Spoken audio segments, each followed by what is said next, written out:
Une remontada, c'est pas que de la technique, c'est de l'instinct, c'est le seum, c'est la fierté qui a pris un coup. Et quand tout semble dead, c'est là que la magie opère.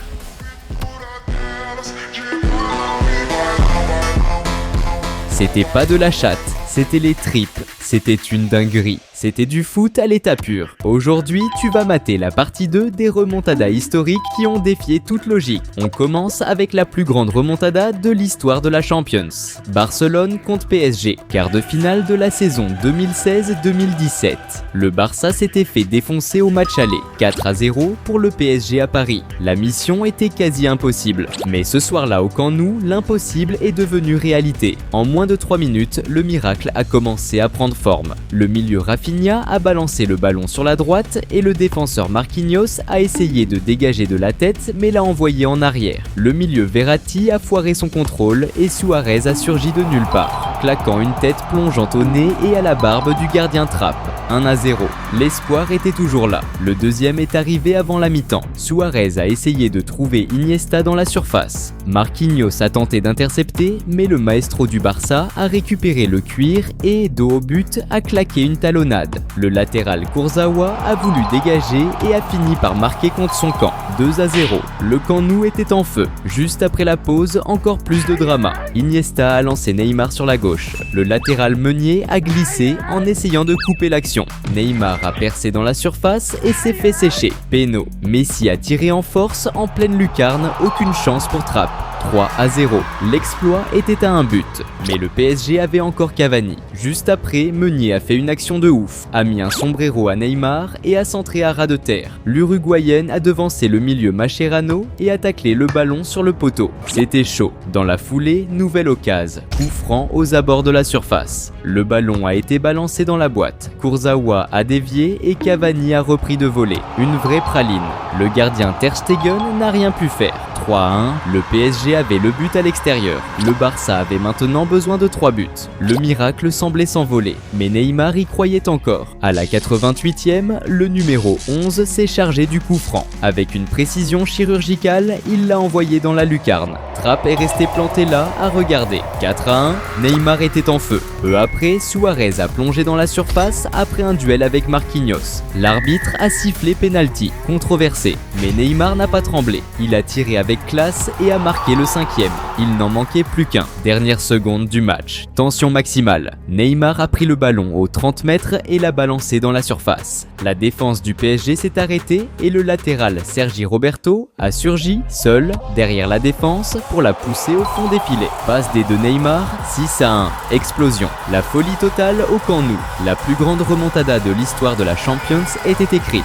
Barcelone qualifié, le PSG marqué à jamais et le trio MSN, les héros de l'impossible. Le match suivant, c'était en demi-finale de la Champions League saison 2018-2019, Ajax contre Tottenham. Le duel de deux clubs que personne n'attendait et qui ont fait tomber des géants. À l'aller, l'Ajax avait déjà gagné 1-0 à Londres, mais au match retour, à Amsterdam, un seul allait survivre. L'Ajax avait déjà choqué la planète foot en sortant le Real Madrid et la Juventus. Et ils ont ouvert le score au bout de 4 minutes. Corner tiré par le milieu cheneux sur la droite. De Ligt, le jeune crack en défense, a montré pourquoi il était le plus prometteur d'Europe. Mate comment il est parti de l'entrée de la surface, a attaqué le premier poteau et a sauté plus haut que le milieu Dele Alli pour mettre une tête puissante au fond. Le stade a explosé. 1-0 pour les Hollandais. Tottenham a accusé le coup. Et à la 34e minute, une autre claque. Le milieu Van de Beek a mené l'attaque plein axe et a décalé pour l'ailier Tadic à gauche. Le numéro 10 a contrôlé, a levé la tête et a servi l'attaquant Ziyech à l'entrée de la surface. Le Marocain a lâché une frappe de bâtard en première intention. Aucune chance pour le gardien Lloris. 2-0. C'était l'Ajax qui jouait comme à la grande époque. Ça sentait la fin du game pour les Anglais. Mais en deuxième mi-temps, un truc a changé. Tottenham est revenu avec une autre énergie. Plus agressif, plus déterminé. Autour de la 54e minute, la contre-attaque a enfin marché. Dele Alli est parti avec le ballon plein centre et a cassé les reins du défenseur Blind. Le ballon est revenu dans les pieds de l'attaquant Lucas Moura qui a déboulé dans la surface. Face au gardien Onana, le Brésilien a touché le ballon tranquillement dans le petit filet. C'était le premier. L'espoir renaissait. Peu après, encore plus de bordel. Gros cafouillage dans la surface, la défense de l'Ajax n'arrivait pas à se dégager. Le ballon est revenu sur Lucas Moura au milieu de 4 défenseurs. Avec un contrôle orienté de fou, il a fait le ménage et a fini du gauche. Au milieu de tout le monde. But. C'était son deuxième. 2-2 dans le match et 3-2 sur l'ensemble des 2 matchs. Avec la règle du but à l'extérieur, il n'en manquait plus qu'un. Et il est arrivé, au dernier souffle, sur la dernière action, à la 95e minute. Dele Alli a contrôlé à l'entrée de la surface et a fait une petite passe en douceur. Lucas Moura est arrivé en pleine course et a frappé du gauche dans le petit filet. Le ballon a fait trembler les filets. Remontada incroyable. Triplé. Le héros improbable. La fin la plus dramatique possible. L'Ajax à terre, Tottenham au paradis et Lucas Moura au sommet de l'histoire de la Champions League. La remontada suivante a eu lieu en finale de la Coupe des Confédérations de 2009. Brésil contre États-Unis. Un duel qui semblait déséquilibré sur le papier, mais qui a failli devenir une surprise historique. Et il a fallu une remontada épique de la sélection pour éviter la honte. Dès la 9e minute, l'inattendu s'est produit. Jonathan Spector, défenseur américain, a reçu le ballon tranquillement sur la droite et a centré depuis le milieu de terrain. L'attaquant Clint Dempsey a surgi au milieu de la défense et a dévié en première intention du pied droit. Le ballon est entré au ras du poteau du gardien Julio César. Silence de plomb chez les Brésiliens. 1-0 pour les États-Unis. Le coup a été rude et le deuxième but est arrivé comme un coup de poing dans le ventre. À la 27e minute, sur une contre-attaque mortelle, l'attaquant Charlie Davies a déboulé sur la gauche et a passé au milieu Landon Donovan à l'entrée de la surface. Le numéro 10 des USA a effacé Ramirez avec sang-froid et a fini du gauche dans le coin du but. 2-0. Le monde entier commençait à croire à la surprise. Les Américains, qui avaient sorti l'Espagne, championne d'Europe, mettaient maintenant le Brésil dos au mur. Mais la sélection avait la rage et un maillot lourd à porter. Dans le vestiaire, le coach Dunga a gueulé un bon coup. Et il a suffi du coup de sifflet de la seconde période pour que la réponse vienne sur le terrain. Moins d'une minute après la reprise, le latéral droit Maicon a passé à Luis Fabiano. L'avant-centre a contrôlé, s'est retourné avec classe et a frappé du gauche au ras du poteau. Aucune chance pour le gardien Tim Howard. C'était le début de la révolte. 2-1. Le Brésil est monté en puissance. Kaka a pris le jeu à son compte. Robinho cherchait les espaces. Et la pression est devenue insoutenable pour les Américains. À la 73e minute, une autre action qui a commencé dans les pieds de Kaka. Le numéro 10 est parti sur la gauche et a centré à ras de terre. Robinho est arrivé en pleine course et sa frappe a fracassé la barre transversale. Mais sur le rebond, Luis Fabiano était au bon endroit, au bon moment. Il a mis une tête tout seul. Égalisation. 2-2. Explosion de joie brésilienne. Mais ce n'était pas encore fini. Vers la 83e, corner pour le Brésil. Le milieu Elano s'en est chargé. Un centre parfait. Et le défenseur Lucio a surgi au second poteau et a mis un coup de casque puissant. Le ballon est entré sans pitié. Remontada. 3-2. Le poids du maillot a fait la différence. Le talent a parlé. Et le Brésil a soulevé la coupe de la Coupe des Confédérations avec une remontada de champion. Un message envoyé au monde entier. La sélection était vivante et elle était toujours un géant. Le match suivant a été marqué par une performance d'une autre planète. C'était la 6e journée de la Bundesliga 2015-2016. Un duel entre le champion et le vice-champion de la saison précédente. Bayern de Munich contre Wolfsburg. La scène, c'était l'Allianz Arena. Au début du match, rien ne semblait anormal. Mais ce qui est arrivé ensuite, c'était spectaculaire. Wolfsburg a commencé à fond. Pressing haut, intensité et courage. À la 25e minute, Julian Draxler a percé dans l'axe et a trouvé Caligiuri sur l'aile droite. Le numéro 7 a contrôlé, est entré dans la surface et a lâché une mine croisée. Aucune chance pour Neuer. 1-0 pour Wolfsburg. Silence à Munich. Le Bayern a accusé le coup et a fini la première mi-temps sans réussir à réagir. Guardiola faisait la gueule sur le banc et il a décidé de faire un changement. Robert Lewandowski est entré à la pause et ce qu'il allait faire à partir de là, personne n'allait jamais l'oublier. Avec seulement 5 minutes en deuxième période, la magie a commencé. Thomas Müller a percé dans la surface et le défenseur Dante a taclé pour le désarmer. Lewandowski a surgi, seul, frappant en première intention dans le but vide. Égalisation, un partout. Une minute plus tard, l'ailier Douglas Costa a trouvé le numéro 9 à l'entrée de la surface. Lewandowski a contrôlé et a tiré dans le petit filet pour en mettre un autre. 2-1 pour le Bayern.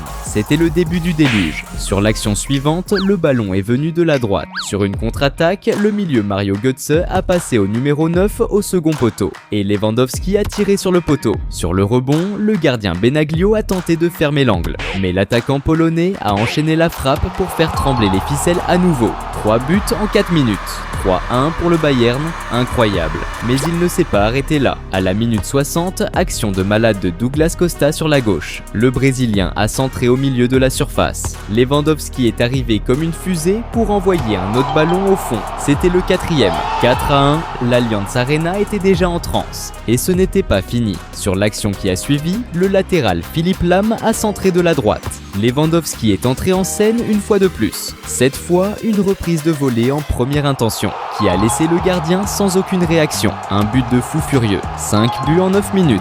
La remontada est devenue une correction. Et la correction est devenue une légende. Robert Lewandowski entrait dans l'histoire avec la perf la plus ouf de la Bundesliga. 5 buts en moins de 10 minutes. Une remontada épique, brutale et incroyable. Wolfsburg ne savait pas ce qui venait de leur tomber dessus. Le Bayern avait un super-héros sur le terrain. Cette autre remontada a confirmé que l'Atlético de Madrid était la victime préférée de Cristiano Ronaldo. La scène, c'était l'Allianz Stadium à Turin. C'était le match retour des 8e de finale de la Champions League 2018-2019. La Juventus avait besoin d'un miracle. Au match aller, à Madrid, l'Atlético avait gagné 2-0 avec autorité. Cristiano Ronaldo s'est fait brancher pendant les 90 minutes, en plus d'être sifflé, défié et chambré. Mais il a demandé le calme. Il a fait le geste de la main pour montrer qu'il avait 5 Champions League. Et l'équipe italienne savait qu'avec lui, la remontada était possible. La Juventus est entrée sur le terrain en mettant la pression dès la première touche de balle. À la 26e minute, l'ailier Bernardeschi a mené une contre-attaque et a centré depuis le milieu de terrain. Au second poteau, comme une fusée, Cristiano a surgi dans le dos du latéral Juan Fran